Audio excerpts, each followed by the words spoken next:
Para vocês, a matéria de vocês, para quem vai para a recuperação, molezinha. É só o livro 4. Unidade 4, livro 4, da frente A, eu vou pedir somente tecidos epiteliais e conjuntivos. Na frente B, que eu vou pedir aquelas partes que nós vimos das plantas, das angiospermas. Raiz, caule, folhas, flor, semente e frutos. Que é a parte mais complicadinha. Mas eu preciso cobrar porque é a matéria do quarto bimestre, praticamente. Então, eu preciso cobrar para a recuperação pelo menos a matéria do quarto.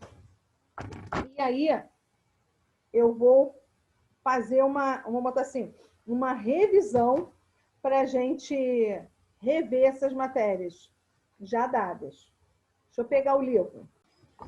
No livro 4, capítulo 13, frente A, ele inicia dando um conceito geral de tecido epitelial. Desculpa. Sabemos que temos dois tipos de tecido epitelial. Temos a subdivisão de tecido epitelial. Quais são os tipos de tecido epitelial? Preciso que vocês participem. Vamos lá. Eu tenho tecido epitelial de revestimento e tecido epitelial glandular. O tecido epitelial de revestimento, o próprio nome diz, ele reveste. A gente fala que o tecido epitelial de revestimento é a primeira camada protetora que o indivíduo tem. É a primeira camada de barreira contra micro-organismos que podem vir a causar prejuízo para a gente.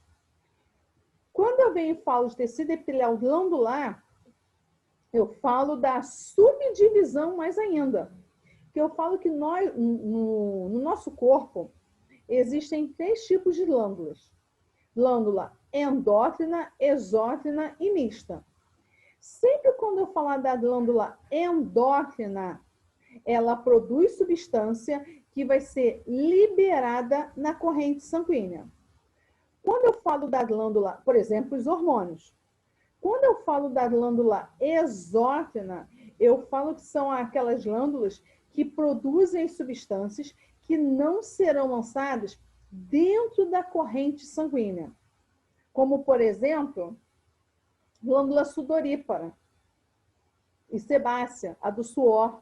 Glândula mamária, a produção do leite materno. Ou seja, vai produzir hormônios que não irão cair na corrente sanguínea. E a glândula mista é aquela que faz as duas funções. Produz a substância lançando internamente e lançando, quer dizer, internamente na corrente sanguínea e lançando externamente a corrente sanguínea, porque não necessariamente esse externo tem que ser fora do corpo. E sim, a exócrina tem que ser externamente fora da corrente sanguínea. Como, por exemplo, eu tenho lá a insulina e o glucagon, que são produzidos e lançados na corrente sanguínea, e o suco pancreático, que não vai ser lançado na corrente sanguínea e vai existir ali dentro do corpo do organismo para a digestão.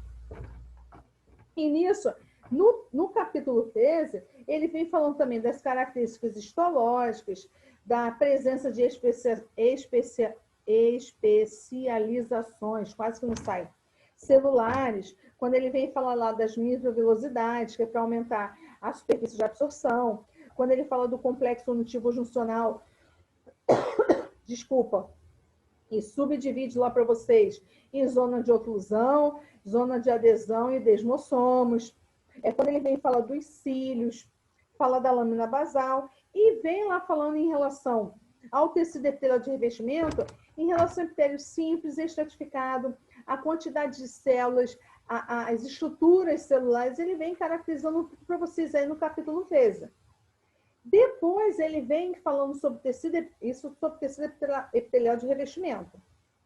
Depois ele vem falando, vem explicando para vocês o tecido epitelial glandular, que é tudo isso que nós já falamos, os tipos de subdivisões do tecido epitelial glandular, as glândulas, o que elas produzem, como elas liberam essa substância e exemplos. Isso a gente finaliza o capítulo 13. Quando ele vem para o capítulo 12, ele vem no conceito inicial do que qual é, vamos botar assim, a principal função do tecido conjuntivo, as características, as principais características, e depois ele vem dividindo o tecido conjuntivo. Só que a gente tem que entender o seguinte, que o tecido epitelial, ele é avascular, e ele está apoiado no tecido conjuntivo. O tecido conjuntivo, esse sim, é vascularizado. Através dos vasos, através da zona de oclusão, através da junção, através da... Não é absorção, não. Esqueci o termo. O tecido conjuntivo, ele passa nutrientes, passa oxigênio, passa substâncias necessárias ao tecido epitelial que está apoiado sobre ele. Porque o tecido epitelial é avascular. Ele não tem vasos sanguíneos. Então, mas ele precisa receber nutrientes necessários a ele. Tanto que eu sempre coloco como exemplo o seguinte, ó. Quando você raspa a sua mão, a sua perna, quando você raspa, vamos botar assim, raspa brutalmente, né? A sua pele na parede áspera e você arranha sem sangrar, eu posso afirmar a você que você é como se você tivesse machucado somente o tecido epitelial, eu ia falar conjuntivo, desculpa. Quando você vai a uma camada mais profunda, eu posso falar que você afetou o tecido conjuntivo. Porque ao sair sangue, eu afirmo a você o seguinte, você vê pela quantidade. Se o tecido epitelial é avascularizado e o tecido conjuntivo é vascularizado, automaticamente o sangue, eu falo que você chegou ao tecido conjuntivo. E aí, ele vem falando aí, na página 465, ele vem falando das principais funções do tecido conjuntivo. Sustentação, ele está ali, ó, sustentando, servindo de apoio para o tecido epitelial. Preenchimento, ou seja, ele tem lá, por exemplo, tecido cartilaginoso. As cartilagens estão lá, olha, entre os ossos, está ali. Nutrição, foi o que eu já falei. Defesa, a gente tem lá tecido conjuntivo, eu ia falar epitelial. Tecido conjuntivo sanguíneo, eu tenho lá os lóbulos brancos, lóbulos vermelhos e as plaquetas.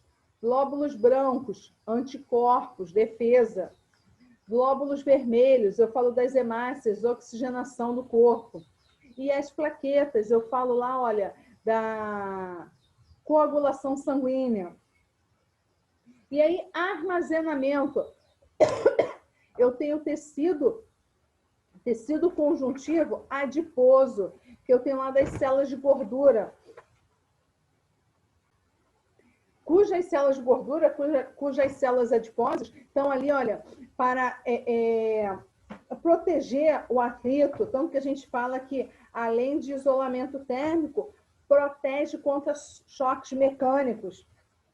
Ele fala da cicatrização, tanto que ele vem e coloca, ó, reparação e reconstituição de tecidos danificados, ou seja, eu tenho lá as divisões celulares que vai ocorrer, a gente fala que nós temos células que vivem em torno de 120 dias.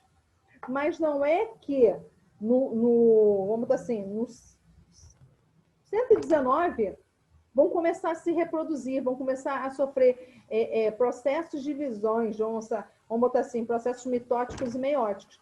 Constantemente estão ocorrendo as divisões celulares, meiose e mitose. Elas duram em cerca de 120 dias. Podem 118, 115, 121. Mas aí, quando essas morrem, outras têm que estar prontas para substituir aquelas que a gente fala que são as células danificadas, velhas ou mortas. E aí ele vem explicando para vocês, caracterizando cada um tipo de tecido conjuntivo. E aí a gente vê a frente A.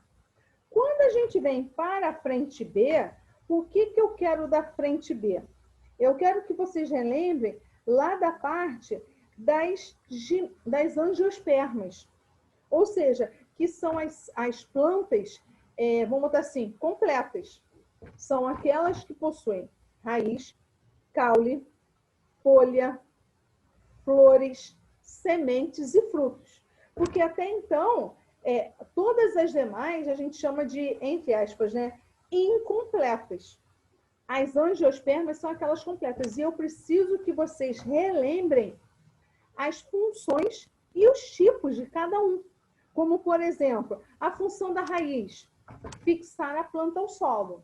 Mas nós já vimos que existem tipos de raízes. A gente fala tanto que ele coloca aí, ele vem primeiro falando da estrutura das raízes. Ou seja, ele fala lá da coifa, zona pilífera, zona de transição, e ele vem caracterizando cada um com as suas funções, que vocês vão ter que rever isso. Aí ele vem falando da anatomia da raiz, das partes da raiz. Depois, na página 510, ele vem falando dos tipos de raízes. Aí nós vimos lá que tem as raízes subterrâneas, aéreas e as aquáticas. Cadê? Em algum momento ele colocou... na página 511, as aquáticas. E ele vem conceituando, caracterizando e exemplificando, mostrando para vocês, através das fotos dele, cada uma. E por que elas são assim? Porque onde elas, se, entre aspas, né, se instalam, elas precisam ser daquele modo. Tanto que até na aula que nós tivemos de revisão para a prova, na escola, aula presencial, eu acho que foi até a Camille que comentou das raízes dos mangues. São aquelas raízes aéreas. Por que lá eu não posso ter uma raiz subterrânea? Por que lá eu não posso ter, por exemplo, uma cenoura, um tipo de raiz tuberosa axial? Por que eu não posso? Porque para baixo do solo, vamos botar assim, do solo para baixo, aquele solo é encharcado. Se aquele solo é encharcado, essa raiz não vai ser oxigenada. Essa raiz, eu falo assim, que por isso que a gente fala que quando a gente molha muito a planta com água em excesso, ela morre. Por quê? Aquela planta que tem raiz subterrânea, ela precisa, a terra precisa ser, não é arborizada não, como é que é? Quando a gente remexe o solo, a gente afofa a terra, vamos botar assim, e entra oxigênio. E aí, se eu tenho uma raiz subterrânea em locais de mangue, é a mesma coisa que eu colocasse numa planta que a gente tem em casa, num vaso de planta, encharcasse de água. Aquela água em excesso, é como se eu falasse para vocês que aquela água em excesso apodrecesse a raiz. E aquele efeito é você dormir de cabelo molhado todos os dias com a toalha enrolada. Não fala, vai apodrecer o cabelo, porque o cabelo precisa respirar. São as raízes. Vai apodrecer, porque ela precisa fixar-se ao solo. E quando você tem muita água, esse efeito fixar-se fica solto. Tanto que a gente fala aqui, em morros, quando tem aquele... Desculpa, a terra caindo. Acabou de ocorrer o desmatamento do solo. E aí o efeito raiz fixar-se ao solo e fixar o solo no solo, acaba. Essa função acaba. E aí, por isso, que o morro, olha, a terra vem descendo. Por causa disso. E aí ele vem colocando para vocês aí subdivisões das raízes, subterrâneas, aéreas e aquáticas. Vem caracterizando, vem conceituando e exemplificando. E aí depois, na página 512, ele vem falando para vocês sobre o caule. Eu falo o seguinte, se a raiz, o efeito dela é fixar a planta ao solo, o efeito do caule é manter a planta, vamos botar assim. Então, que ele vem e coloca o seguinte, quer ver? Geralmente o caule é um órgão aéreo que sustenta as folhas, flores e frutos. Ou seja, Eu preciso não somente fixar a planta ao solo, mas eu preciso mantê-la ali para se desenvolver, que ele chama de sustentação. E aí, do mesmo jeito que nós temos tipos de raízes, nós também temos tipos de caules. E aí ele vem colocando aí, ó, caules aéreos, caules subterrâneos, caules aquáticos e caules modificados. Passando para a página 515, peraí, dos caules ele vem subdividindo, mesmo jeito, conceituando e exemplificando e mostrando para vocês através de fotos. Na página 515, ele vem falando das folhas. E aí a gente sempre aprendeu o seguinte, ó. Falei de raiz, fixação da planta ao solo. Falei do caule, manter, sustentar. Falei das folhas, eu tenho que falar da fotossíntese. E aí ele vem e coloca para você, olha, na página 515 ele conceitua.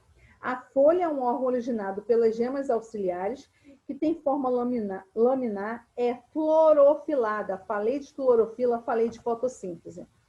E especializada na realização da fotossíntese. E é através das folhas também que nós temos lá, através dos estômagos, as trocas gasosas. E aí ele vem conceituando as folhas, vem explicando as folhas, falando das folhas modificadas. Quando eu venho para o capítulo 14, eu falo de flor, fruto e semente. Preciso que quem vá para a recuperação dê uma olhada nessa parte também.